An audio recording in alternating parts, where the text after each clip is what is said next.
بعال سره أنبسا بني بعال سره أنبسا بني بعال سره أنبسا. سلام كميت خونو كبرات تخطاتلتي سي ام اكسترا شو لا توزينا سبورت حيزنا لكم قريبنا لنا نمكتت لكم بخبرنا عدم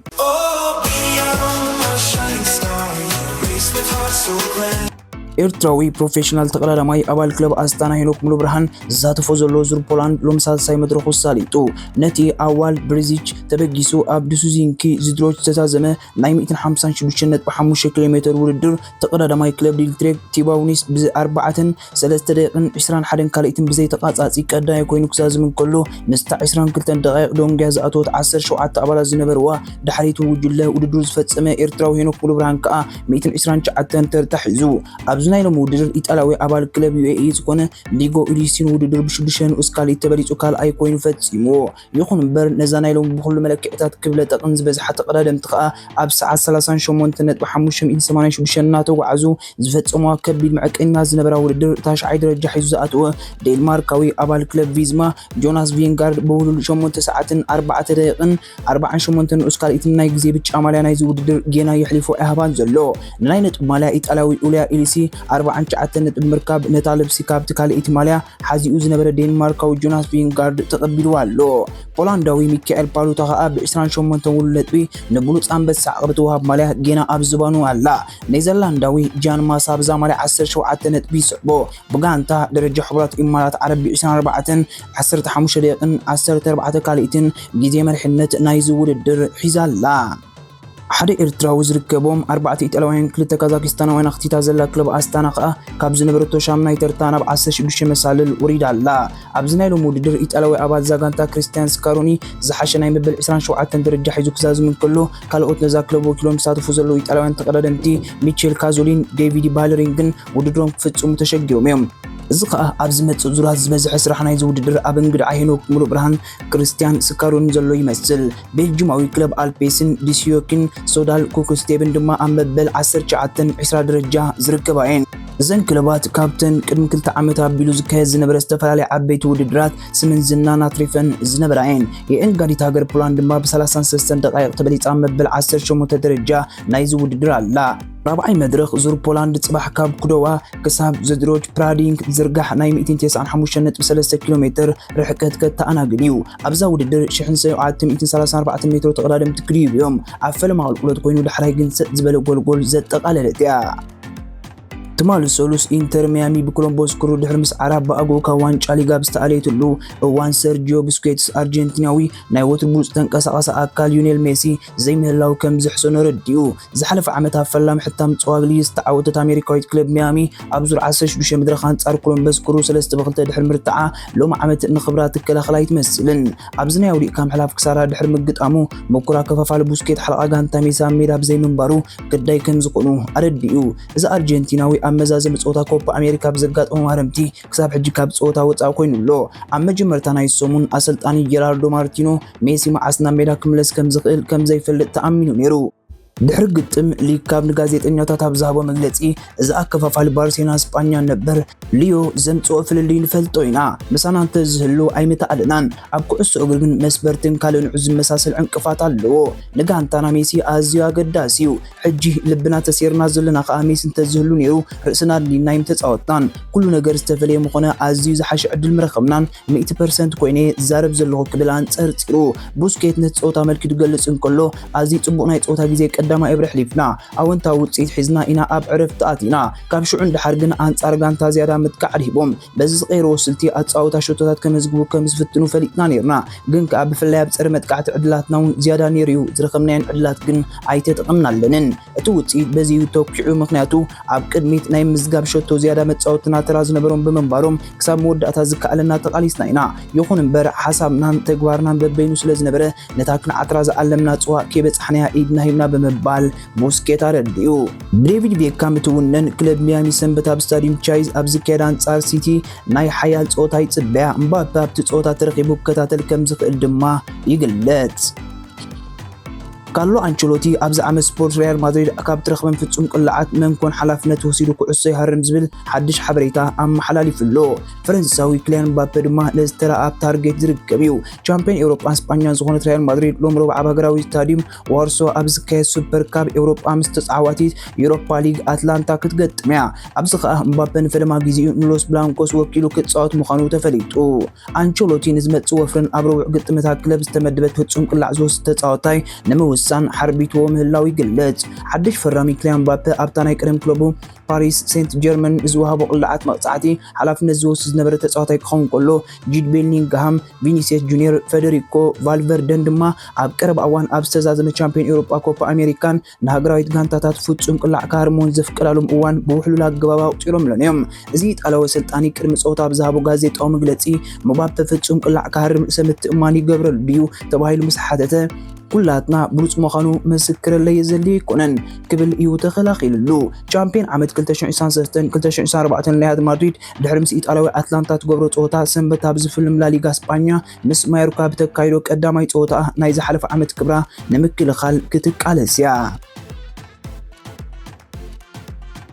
ሊቨርፑል ክሳብዛ ሰዓት ድሕሪ ማርቲን ዙቢሜንዲ ኣብ ትሕቲ ቁጽጽራ ንምውዓል ዝገበረቶ ዘመተ ንምፍሻሉ ግና ካልኦት ተጻወትቲ መሳርሒ ኣይጸንበረትን ዘላ። ኣብ ትሕቲ ጎልዳት ኮም መርበባ ዘውጻቶ ሊቨርፑል መጻኢ ካበይ ናበይ ዝብል ጽሑፍ ካብ ናባኹም ከነብሎ ኢና ተኸታተሉ። ጀርዲል ቫን ዳይክ፣ ትሬንት ኣሌክሳንደር ኣርኖልድን መሐመድ ሳልሕን ዋላው ሓድሽ ኣሰልጣኒ ኣርኖ ስሎት ቅድሚ ዓመት ስፖርት እውን እንተኾነ ኣብ ልዕሊ ኣንፊልድ ጸሊም ደበና ከየንጠጢ ግን ደገፍታ ክለብ ስክፍታ ኣለዎም። ብቐያሕቲ ዝብል ዝቅጽል ስም ዝጽውዑ ሊቨርፑላውያን ኣብ ቅድሚ ዓመት ስፖርት ኣብ ብሉጽ ክበሃል ዝከኣል ብቕዓት እኳ እንተነበረት ይኹን እምበር ኣብ ሰዓት ኣብ ሜዳ ወጻኢ ነገራት ፈጺሞም ጽቡቕ ኣይስጉሙን ኣለውን ጥራይ ዘይኮነስ ዘተሓላልኹ መሲሎም ቀሪቦም ይርከቡ። ዝኾነ ደጋፍ ናይታ ጋንታ ብዛዕባ ምጅማር ሓድሽ ዓመት ስፖርት ጽቡቕ መንፈስ እንተዘይኮይኑ ካልእ ስምዒታት ኣብ ኣንፊልድ ክህልዎ ኢልካ ዘይሕሰብ እዩ። ከም ዝፍለጥ ኣብዚ እዋን ኣብ ትሕቲ ምሕዳር ኣርኖ ስሎት ዘእተወታ እንግሊዛዊት ክለብ ንሴቪያ 4-1 ንምድሃቕ ካብ ብዙሓት ንኣዳም ትራፍ ኣይርስዓን። ዲዮጎ ጆታን ሉዊስ ዲያዝን ብፍላይ እቲ ሆላንዳዊ ዓላሚ ዝገበሮ ናይ መጀመርታ ጸወታ ጽቡቕ ብቕዓት ኣርእዮም። ስሎት ገለ ከዋኽብቲ ኣባል ጋንትኡ ካብ ዝክራማት ኣብ ዝካየድ ዓበይቲ ኣህጉራዊ ውድድራት ብምስታፎም ኣቐዲሞም ዝተናውሑ ዕረፍቲ ድሕሪ ምውሳዶም ገና ሙሉእ ብምሉእ ከም ዘይተመሓይሹ ተኣሚኑ እዩ። ስለዚ ከዓ ቅድመ ውድድር ነዚ ሓድሽ ኣሰልጣኒ ብዙሕ ዝሓሸ ክኸውን ኣይክእልን እዩ። ዋላ እኳ ጋንትኡ ኣብ ቅድሚ ዓመት ስፖርት ናይ ኣሜሪካ ዑደት ኣብ ዝገበረቶ 3 ጸወታታት እንተዓወተት ለውጢ ግን ብዝተመጣጠረ ኣገባብ ክወፅእ ህንጡይነት ደገፍቲ ኣይጎደለን ዘሎ። ከምቲ ኒዘርላንዳዊ ገዲም ኣባልታ ጋንታ ቨርቪል ቫን ዳይክ ዝበሎ ክሳብ ሕጂ ጽቡቕ ኣለና ኢሉ ነይሩ።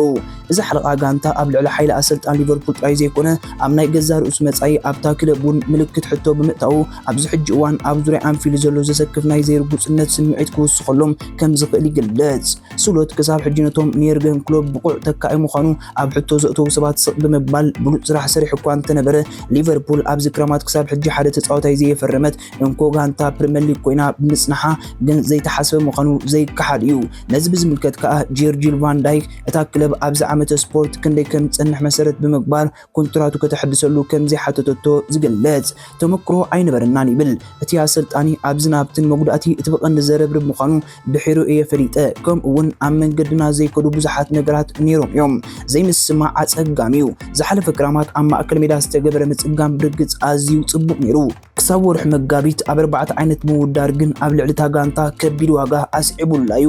የርገን ክሎፕ ዋንጫ ክራብኦ ንምዕዋት ኣብቶም ንኣሽቱ ክውሰድ እዩ ተገዲዱ። እዚ ጀርመናዊ ሊቨርፑል ኣብ ዘይ እዋኑን ሃንደበታውን ገዲፍዋ ክኸውን ይኽእል እዩ። እንተኾነ ግን ምስ ማንቸስተር ሲቲ ዋላ እውን ኣርሰናል ዘሎ ፍልይ ኣብዚ ክራማት ኣብ ውሕዳት ወሰንቲ መዳያት ብምሕያል ጥራዩ ክድልድል ዝኽእል ክብላብ እዩ። ኣገዳሲ ተጻዋታይ ምዃኑ ዝኣምነ ቫን ዳይክ ብርግጽ ሓድሽ ዳይሬክተር ስፖርት ሪቻርድ ሂዝን ካልኦትን ብድሕሪ መጋረጃ ኣዝዮም ኣበርቲዖም ይሰርሑ ከም ዘለው ይረድእ። ተወዳደርቲ ኮይና ክንቀርብ ብቕንዕናዮም ዝምህሩኻ ዝበለጸ ጋንታ መጻ ከም ዝሃንጹ ድማ ኣተንብዩ። ወሲኹ ቫን ዳይክ ብርግጽ ሊቨርፑል እንተወሓደ 1-2 ሓደስቲ ገጻት ከም ተእተወት መስኮት እንተዝዕጾ ዓብ ጸገም ተፈጥረ ክብል ነቲ ማርቲን ዙቢሜንዲ ዝገበሮ ምሕንጋድ ብተዘዋወሩ ብርሂቡ። ከም ዝዝከር ኣከፋፋሊ ሪያል ሶሲዳድ ማርቲን ዙቢሜንዲ ብሊቨርፑል ዘቕርበሉ ጻውዒት ነጺግዎ እዩ። መሰረት ጸብጻባት ሂዝ ስጳኛዊ ሃገራዊ ተጻዋታይ ካብ ናይ ዓዱ ክለብ ክወጽእ ፈቃደኛ ምዃኑ መረጋገጽ ተዋሂቡ እኳ እንተነበረ የርጎን ክለብ እንከሎ ምስታ እንግሊዛዊት ክለብ ክጽምበር ድሌት ዝነበሮ ማርቲን ዙቢሜንዲ ድሕሪ ስሎት ምምጽኡ ፍጹም እዩ ናብታ ጋንታ ካብ ምኻድ ሕንገዳታት ከርኢ ጸኒሑ። እዚ ከዓ ንሊቨርፑል ኣብ ታሪኻ ቀይሕ ዘለፋ ገዲፍላ ኣሎ። ምስ ክለብ ምሕር ፍቕሪ ጸንሓ ሊቨርፑል ፋቢኒዮ ነታ ጋንታ ምርጥራጦት ሒዛ ንቦትኡ ዝትከኣላ ሰዋ መባልያ ጽኒሓ እንተኾነ ስሙይ ተጻዋታይ ንቦትኡ ክሽፍን ይኽእል ክባሃል ክርከብ ኣይከኣለን ፕሪምየር ሊግ ክጅምር 5 መዓልታት ጥራይ ተሪፉ ኣሎ ኣሰልጣን ስሎት ግን ካብ ዝመጽእ ሓደ ተጻዋታይ እውን ተኾነ ኣይፈርመን ዘሎ ምስ ሰለስተ ገደስቲ ተጻወቲ ሊቨርፑል እውን ሓድሽ ውዕላት ክሰማማ ኣይከኣለን እቶም ሰለስተ ቀንድነታ ጋንታ ፍሕት ዘብሉዋ ግን ንምንታዮም ውዕሎም ክሕድሶም ዘይመረጹ ከኣ ኣብ ብዙሓት ኣገር ይብሎ ሆላንዳዊ ቫን ዳይክ ሓደ ካብቶም ሰለስተ ተጻወቲ ኮይኑ እቲ ሓለቓ ጋንታ ድሕሪ ጾታ ሰብያ ንጋዜጠኛታት ኣብ ዝሃቦ መግለጺ ብዛዕባ ኩነታት ውዕል ዝቐርብ ሕቶታት ብዝተኣሳሰር ኣብዚ እዋን እዚ ዝኾነ ለውጢ የለን ኢሉ እዚ ማእከላይ ተኸላኻላይ ሆላንድ ድሕሪ ናይ ሰለስተ ሰሙን ዕረፍቲ ናብ መርሲሳይድ ገና ከም ዘይተመልሰ ርዱእ ኮይኑ ናሃገሩ ኣብ ፍርቂ ፍጻሜ ዩሮ 2024 ብእንግሊዝ ተሰዓረትሉ ጾታ ክዕርፍ ግዜ ከም ዝወሰደሉ ብግልጽ ተኣሚኑ ይኹን እምበር ኣሰልጣን ሊቨርፑል ሓድሽ ውዕል ምስማዕ ዘቕረበ ዘይምዃኑን ካብ ሓደ ጥሪ ጀሚሩ ክሳብ ካልኦት ክለባት ብናጻ ዝውውር ክዘራረብ ኣብ ዝኽእለሉ ኩነታት ምህላውን ዘተሓሳስብ እዩ ብፍላይ ድማ መሐመድ ሳላሕን ትሬንት ኣሌክሳንደር ኣርኖልድን ልክዕ ኣብ ተመሳሳሊ ውዕል ከም ዝርከቡ ነቲ ጉዳይ የኽብሎ ሳላሕ እውን ኣብ ጫፍ ናይ ዝሓለፈ ዓመት ስፖርት ናይ ምብጋስ ተኽእሎ ዝለዓለ ኮይኑ ተራእዩ እዚ ግብጻዊ ኣብ ህይወቱ ንመጀመርታ ግዜ ምዃኑ ዘካትዕ ኮይኑ ኣብ ግዜ ዋንጫ ኣፍሪቃ ብዘጋጠሞ ማህረምቲ ንዕኡ ኣዝዩ ዕንቅፋት ፈጢሩሉ እዩ ስለዚ ድማ ብኣካል ዝቃለስ ዘሎ ይመስል ውዕሉ ሓደ ዓመት ጥራይ ተሪፉ ኣብ ዝነበረሉ እዋን ሊቨርፑል ወዲ 32 ዓመት ሳላሕ ነዊሕ እዋን ናይ ስዑድ ዓረብ ዝገበሮ ዝነበረ ምግዓዝ ከዛዝም ክትፈቅድሉ እትኽእል ግዜ ትክክለኛ እዋን ይመስል ብርግጽ ንኹሉ ዝምልከቶ ሰብ ብዓይኒ ገንዘብ እንክርአ ተመጣጠነ ይመስል እዩ ይኹን እምበር እቲ ተስፋ ዘቑርጽ መወዳእታ ናይ ዝወፍሪ ንሳላሕ ኣብ ኣንፊልድ ንኽጸንሕ ዝነበሮ ቁራጽነት ዘይደሊ ጥራዩ ኣብ ቅድመ ውድድር ናይ ዓመት ኩምንኡ ዝተመልሰ ይመስል ኣብ ክልቲኡ ማለት ጾታታት ፕሪምየር ሊግን ቻምፒየን ሊግን ዘይተወድዕ ዕማም ዘለዎ ኮይኑ ይስማዓካ ከም ሳዕቤኑ ድማ ካብ ሊቨርፑል ክወጽእ ክሳብ ዘይብሉ ብንጹር ምስ ገለጸ ሳላሕ ውዕሉ ከም ዘናውሑ ብሰፊሕ ተዘርጊሑ ክሳብ ሕጂ ግን ኣብ ስምምዕ ኣይተበጽሕን ዘሎ ወዲ 25 ዓመት ኣሌክሳንድሮ ኣርኖልድ ኣብዚ እዋን ምስ ሊቨርፑል ዝነበሩ ናይ ጾታ ግዜ ዘኽተመ እዩ ዝመስል ዋላ እኳ ሊቨርፑል ደሞዝ ብምውሳኽ ንውሕ ዝበለ እዋን ከተፈረመ ምዃና ይሕብር እንተሃለወ ሪያል ማድሪድ ግን ናብ በርናቦ ምምጻእ ኣብ ሕቑፋ ከተእትዎን ወዲ ሃገሩን ቀንዲ ዓርኩን ጁድ ቤሊንግሃም ሊኢኻቶ ምህላዋ ይንገር ነዚ ኣመልኪቱ ናይ ቅድም ተጻዋታይ ቀያሕቲ ነበር ማይክል ኦወን ንካዚኖ ክሳብ ዝሃቦ መግለጺ ኣብቲ ደረጃ ሞያይ ተመሳሳሊ ነገር ነይሩኒ ክሓልፎ ዘይክእል ዕድል ምዃኑ ወሲነ ክብል ተዛሪቡ ብዙሕ ክሓስበሉ ምተገብኦ እዚ ምስተባሃለ ኣብ ሊቨርፑል ኣዝዩ ሱር ሰዲዱሎ ደገፍቲ እውን ይፈትዎ እዮም ምስታ ክለብ ዓብዩ ከምዚ ዝኣመሰለ ዱልዱል ምትእስሳር እዩ ክጻወታ ሓሳብ ክህልዎ ዝኽእል ሪያል ማድሪድ ጥራያ እንተዘይኮይኑ ዘለዓለም ኣብ ሊቨርፑል ክኸውን ኢልካ ክትግምት ምተገደድካ ከምኡ ክኸውን ተስፋ ገብር ግን ውሳነ ክህልዎ ይኽእል ብምባል ሓቢሩ ኣብዚ ሕጂ እዋን ሊቨርፑል ጉጽኝት ምርጋእ የድልዮ ኣሎ ብርግጽ ከኣሌክሳንደር ኣርኖልድ ቫን ዳይክን ሳላሕን ኩሎም ኣብ መወዳእታ ውዕሎም ከናውሕዮም ዝብል ትሕምታ ኣሎ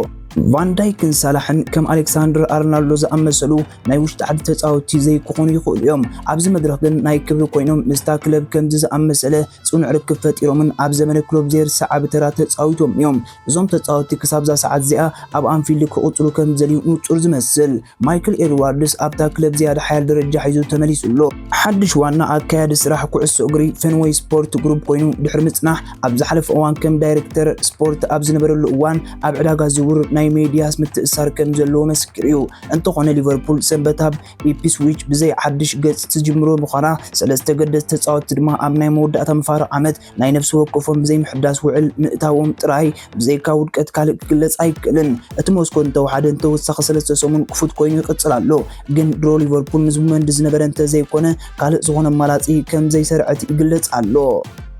ስሎት ኣብ ሊቨርፑል ዕውት ናይ መጀመርያ ዓመት ስፖርት ከስተማቕር ዝገብሮ ፈተነታት ጥራይ እንተክሰግሮ ክኢሉ ጥራይ ህላውነቱ ከውሕዝ ቀጻለቱ ውጽኢት ብዓብይ ድማ ተሓድሽ ኣሰልጣኒ ክሳብ ሕጂ ዘፍረዮ ብቕዓትን ብዙሕ ፍናን ፈጢሩ እኳ እንተኾነ ኣብዚ እዋን ዝቀያሕቲ ልዕሊ ዝኾነ ነገር ዘድዮም ሓደስቲ ተጻወቲ ምዕዳግን ሞራል ማሃብን እዩ ክትብላ ጎል.ኮም መንገዲ ጋዜጠኛ ማርክ ዶይላ ቢላ ዘቕረበቶ ጽሑፍ ደምዲማ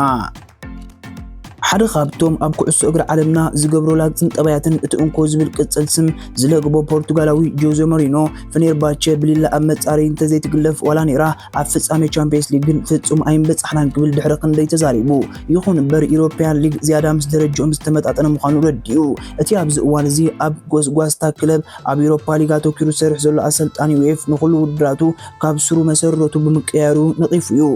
ኣብዚ ሕጂ ሰዓት ወፂ ዘሎ ሓድሽ ስርዓት ቻምፒየንስ ሊግ ዩሮፓ ሊግን ካብዚ ዓመተ ስፖርት ብሓድሽ ቅርፂ ክካየድ እዩ ኩለን ጋንታታት ቅድሚና ወዲቕካ ምዕላፍ ምእታውን ኣብ ናይ ሓደ ሊግ ውድድር ኣብ ሜድአን ካብ ሜድአን ወፃኢ 4 ፀወታታት ከሰላስለን እቲ ናይ ቀደም ናይ ምድብ ፀወታታት በዝተተኪኡ ይርከብ ሞሪኖ ዝመርሓ ፊነርባቸ ሰንበት ኣብ ፀወታ ስፖርት ሊግ ቱርኪ ምስ ጎስቴፕ ክትገጥም እያ ኣብ ፀወታ ሚእታዊ ጅማሮኣ ናብ ሓድሽ ውሽጣዊ ዓመተ ስፖርት ንምንዋሕ ዕላማ ክትገብር እያ